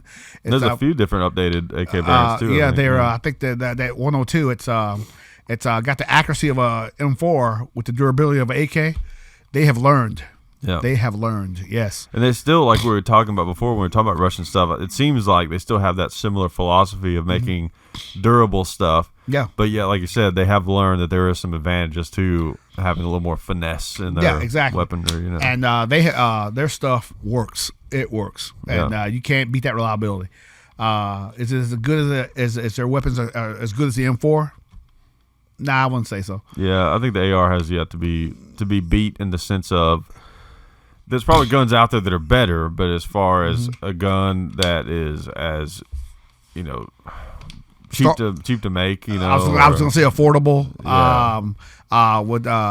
versatile with all the attachments, red dots, ACOGs, optics, dude, you can't beat it. I mean, it's too versatile. Right, and we're so invested in that gun, it almost makes sense to just stick with that gun, to stick with that general platform. And if there's some kind of advancement that needs to be made, like some kind of different caliber we need to go to or something like that, just adapt it. Just have a newer version of the AR, a different caliber. The reason that the AR and AR type weapons are still around is that in 50 years there has been nothing significantly better. Right. So that's why we're going to stay with it. As far as Russian weapons like the RPD, oh man, what's that? It's an RPD. Imagine a long barrel AK that's belt fed, belt or magazine fed. As far as putting out bullets, you could. They all look alike. The AKs, they all kind of look alike. AK type weapons, they all look alike. What's the one there? I always get those confused. There's like a gun that's it just looks like a big AK, but it still takes a magazine. And it shoots a bigger round, I think, or maybe it doesn't. I don't know. And then there's the RPK is the belt-fed machine gun, right? That shoots. I know there's a Russian RPK, RPD. Yeah, I feel like there's which are like Russian machine guns. Yeah. I think barrel length is different. Yeah, I think so. And then what's the Dishka or however you say the shotgun? That's the shotgun version, right? No, there's the 50 cal, I think. Oh, dude.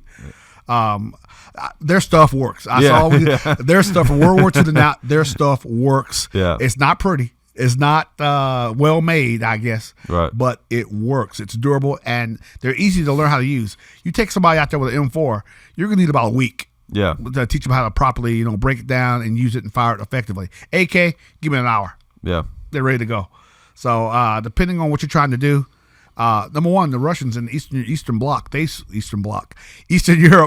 swear by the AK. They swear by it. Yeah. And they're like, get that M4 stuff out of here. Give me an AK.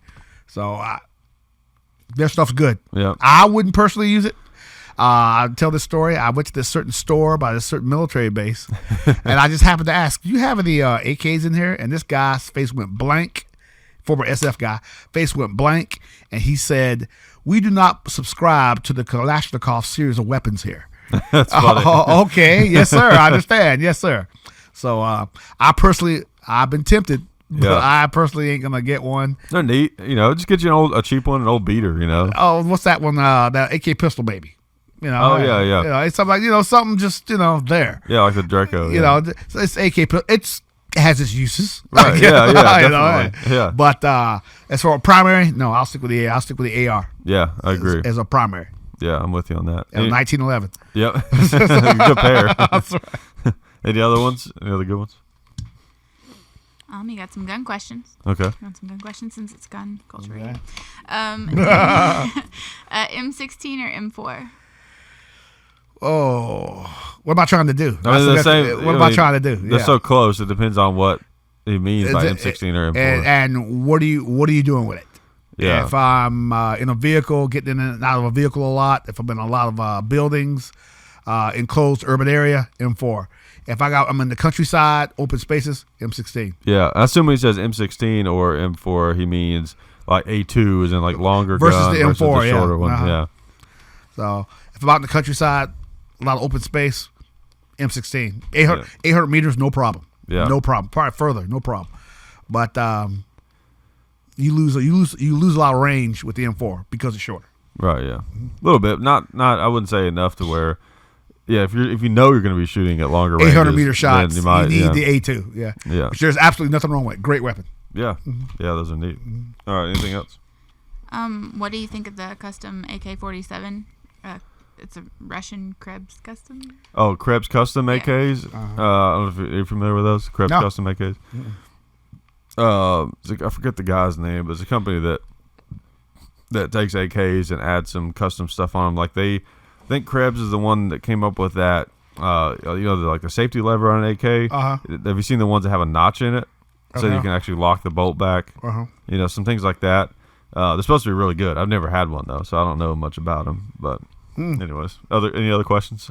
You got one guy wants to know if we are actually really live right now. Oh, we're really alive right now? No, live, not live. Oh, we're really live? Straight out Poland. Straight out Poland. Dude, I flew 8 hours to get here. Yeah. I'm trying to think if there's a way I could prove it that we're we'll take some pictures of downtown Warsaw. We'll show it to them. I think we're on maybe a 2-second delay because of our internet connection. But other than that, yeah. I mean, I've got that it is 8:18 Friday, March 17th, 8:18 p.m. Central Time. That's Central European Time, yes. Yeah, I don't know if that proves that we're live or not. Oh, you just got wait a minute. He asked me if we're live. I think that proves it. That's right, yeah. You still got that phone set on Eastern Central American, Central U.S. time? Okay, good. Way to go. Way to keep them guessing, yeah. They only knew. Yeah. That'd be like a really sophisticated recording if it knew to answer his question. Okay, what else we got? Somebody wants to know if you're going to make a rap video with that Draco. I don't know what that means. Show my ignorance, I'm sure. No. That's the answer to that. What do you guys think about the MRAP compared to a Humvee? That's a question for you. MRAP. Yeah, a lot more maintenance, a lot more stuff depending on what I'm doing. I'll take a 1114 Humvee. That's for some of these old Iraq guys know what that is. Depending on what I'm doing, I'll go with the 1114. MRAP, kind of big, means bigger target. But hey, depends on what I'm doing. Because the MRAP, they're more geared towards IEDs and stuff. Mine resistant vehicle, but it's still, I think it's kind of big. Great ride. Yeah. Mine resistant, which MRAP, mine resistant. Yeah, okay. But I was riding around over there in M1114s. Yeah. Well, some of us were. If you were in a leadership position, you got an M4. You got an M14. Yeah. Others among us were riding in regular soft skin Humvees, but hey, I'm not trying to point anybody out. At least you didn't have open top, did you? No, that's right. I know that's like the thing. Pick up. Yeah, and that show Generation Kill that they were complaining about. They were like open top Humvees. Yeah, with the plastic doors. Yeah. Yeah, riding through. And some people. I'm not gonna say who. Had the armored 1114s. Yeah. Also had the Billy Bob armor stuff where you just welded stuff to the side of your vehicle. Oh yeah, I like that term, Billy Bob. Oh yeah, Billy Bob armor. Well, yeah, and started out with that, which I think that was more of a comfort thing. I don't think it's gonna stop anything, but it just made you feel good. Yeah. If an M4 will punch right through the side of one of those plates, I think it was maybe a quarter-inch, half-inch thick of. Like just regular iron steel. plate, regular steel. Okay. And if an M4 will punch through it, I think an AK would. Yeah. Well, sometimes the 5.56 round can penetrate more than the 7.62 by 39. Higher velocity. Yeah, it depends on what the material is, but the higher velocity sometimes can mean more greater penetration. Okay. It kind of depends. 'Cause I know we've done some experiments shooting like just regular steel with the 7.62 by 39. It puts a big ding in there, but the 5.56 really just drills in. Scary. Kind of like the 308, but scary. All right, got any other ones before we wrap it up? MP40 versus any other 9mm subgun. MP40, because you never shot one. Nope. The MP40, I did have a no, but I know that what's that one, that MP7. Oh yeah, that modern version. That thing has a phenomenal rate of fire. Yeah, it's very little too. It's a cool gun. Very small, crazy rate of fire. Yeah, good for spraying them down. Yeah. For the time, the MP40 was the way to go. For the time. Yeah, they're amazing. They're kind of heavy. To me, the MP40 is kind of like a larger, clunkier Uzi in some ways. Yeah. I mean, maybe it had a little more elegant of a look to it, but it's still kind of a bigger gun than the Uzi. And it was hard to fire from the prone, too. Oh yeah, because that big old long thick magazine. Yeah. Hey, break out the old grease gun, M3 grease gun. Oh yeah, that's hell. 45 caliber. Hey, did the job. The weirdest thing to me on that gun, which I think we talked about this maybe on the last show, is that it doesn't have a bolt handle. Yeah. It has a bolt cutout. And you got to literally put your hand in the bolt and then pull it back. Yeah. It plain Jane. It works. Plain Jane vanilla. It works. You can make one in your basement. That's right. Yeah, pretty much. I mean, hey, it worked like a Sting gun. Same thing. Yeah. So that yes, little nicer, I think. The Sting gun. the MP40, better made. Of course, better made. It shot 9mm, right? Right. Anything 9mm, else? yeah. Did it fire another caliber? Not that I know of. I think just 9. I know the M3 grease gun fired 9mm because the Americans were thinking if you capture a German weapon, they fired 9mm. It had 2 barrels. You could switch it from 45 to 9. Oh, that's interesting. I didn't know that. Well, hey, the one I shot was 45, and man, that thing was slow rate of fire. controllable. Boop, boop, boop, boop, boop, boop. Controllable. Yeah, definitely. Hey. Yeah. It was weird. Like you're pulling out a trigger and it's just like pow pow pow pow pow pow pow. But you're gonna be hitting. You're gonna be hitting. Hey. Yeah, it's true. It's not like the Thompson where it's like you go those pretty you have to kind of walk them in there because the rounds are coming out so fast. But the grease gun, first round could be first round hit, and then you're gonna keep putting them on there. Yeah.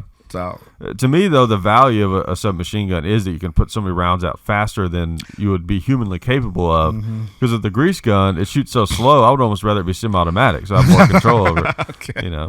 Oh, about the Papa Shaw.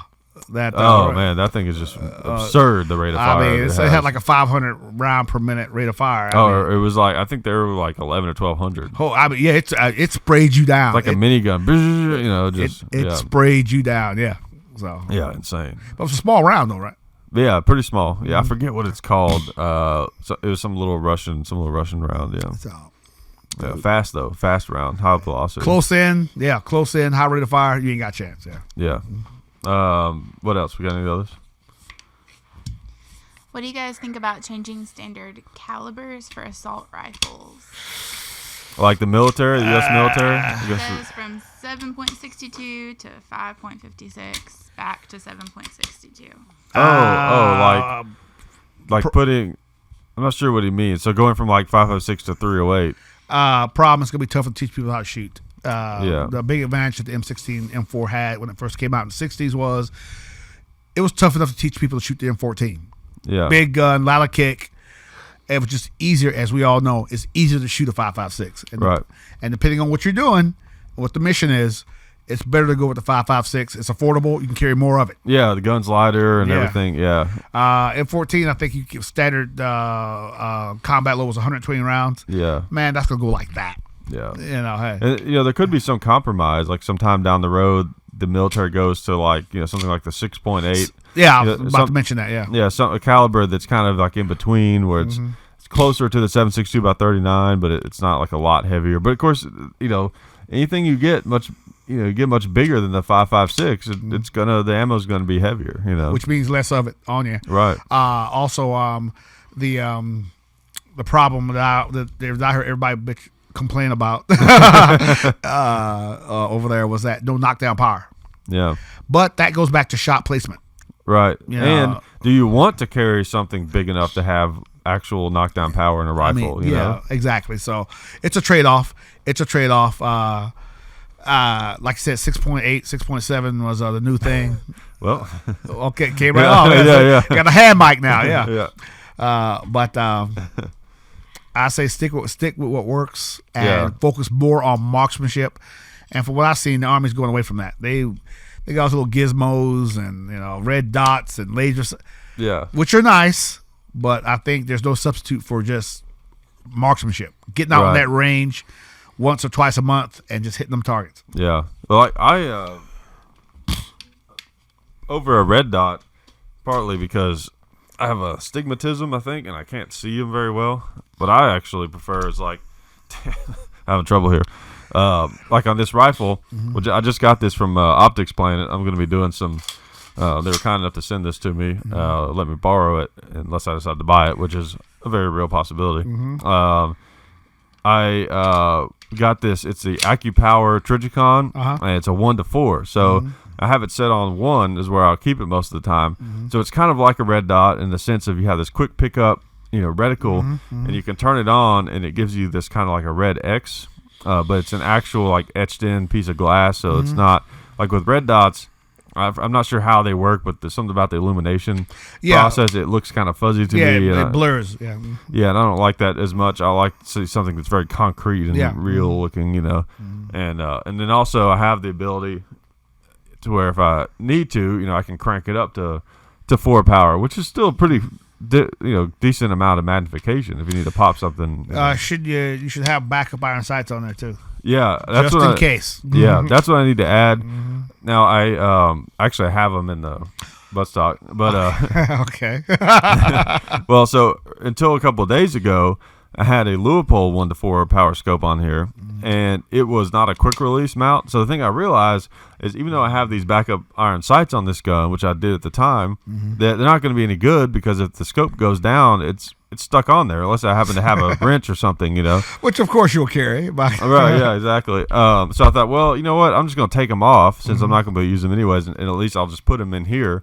So if I'm, the next time I'm in combat, right, I'll just figure out a way to get the scope off and put them back on. Oh God! But this mount, let's see, it's a kinetic, kinetic mount, and what it does, so it's really cool because you're pushing this little thing right here, and then you push that down, and it just comes right off, and then you can pop it back on, pretty much just as easily.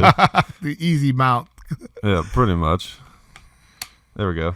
Now it's back on, and it's really solid. So that's pretty cool. I like that. And I got these little covers so I can just kind of stick them up out of the way or put them on. And you can still use the sight with the covers on there. Excellent. So, anyways. So. All right. Well, let's do one more question, and then we'll wrap it up. You got somebody wanting to know what you guys think about the Army choosing the SIG P320 as the new service pistol. You hear about that? Yep, and good choice. I mean, they went with quality. It's a nice gun. Nice gun. Yeah. Hey, top of the line. Which if you're gonna spend the money, spend it. Yeah. On something that works. Right, and I wouldn't say I still prefer the Glock over the SIG 320, but it's my favorite polymer handgun that's not a Glock probably. It's really nice. They feel great. They have kind of that 1911 kind of grip angle, that 90 degree, which I really like. And the trigger is pretty nice on them for a striker fire. I mean, it's a great choice. I'm really happy with the fact that it shows that. Now are they still sticking with 9mm? You heard that? Yes, they're sticking with 9mm, and I think it has external safety on it. I guess it does. I believe it does. I know some of them don't, but they probably can put one on it easily. I think they can go with dual calibers, multiple calibers. Oh, okay. If I know the Army, they'll stick with 9. Yeah. And also because average Joe is gonna have it, they're gonna have a safety on that weapon. Yeah. Because there's enough of a problem with negligent discharges. Yeah. Already. So you just got when you got your average soldier out there, you gotta have a safety on that weapon. Yeah. Yeah. But true. Great gun. Yeah, easier to train people with, I guess, having an actual external safety. Exactly. On there, yeah. And man, you don't want an AD. No, you don't. No, for those folks out there that don't know, accidental discharge. Sorry, the new term is negligent discharge. Well, that's right. Yeah, people change that on us because it makes sense, because like accident technically would be something that you had no control over. It wasn't your fault. Like the gun blew up or something or whatever. Right. Or negligent, you made some mistake. Both are not good. Because the Army feels like no, you did something wrong. That's why that weapon went off. Yeah, exactly. And they're right. Yeah, right.